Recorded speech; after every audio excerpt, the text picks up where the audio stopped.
রাতের আঁধারে পুশিন করা থেকে ভারত সরকারকে বিরত থাকার আহ্বান জানিয়েছেন পররাষ্ট্র বিষয়ক প্রতিমন্ত্রী শামা ওবায়েদ ইসলাম।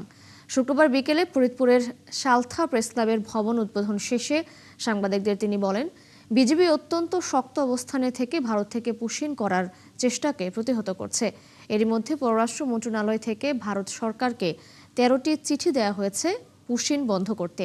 তিনি বলেন, যদি কোনো বাংলাদেশি ভারতে থেকে থাকে তবে কূটনীতিক শিষ্টাচার মেনে ফেরত পাঠাতে পারে। একইভাবে বাংলাদেশে কোনো ভারতীয় থাকলেও একই নীতি অনুসরণ করে ফেরত পাঠানো হবে। কূটনৈতিক তৎপরতা চলছে এবং এরই মধ্যে সমস্যার সমাধান করা হবে।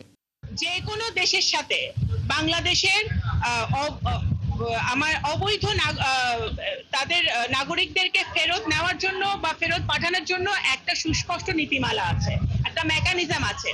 আমরা আশা করব যে ভারত সরকার সেই মেকানিজম, সেই নীতিমালা অবলম্বন করবে। যদি কোনো বাংলাদেশি ওখানে অবৈধভাবে থেকে থাকে, তারা সেই নীতিমালা মেকানিজম ব্যবহার করে বৈধ পথে আমাদের সাথে কূটনীতির মাধ্যমে সেই বাংলাদেশিদেরকে ফেরত পাঠাবে।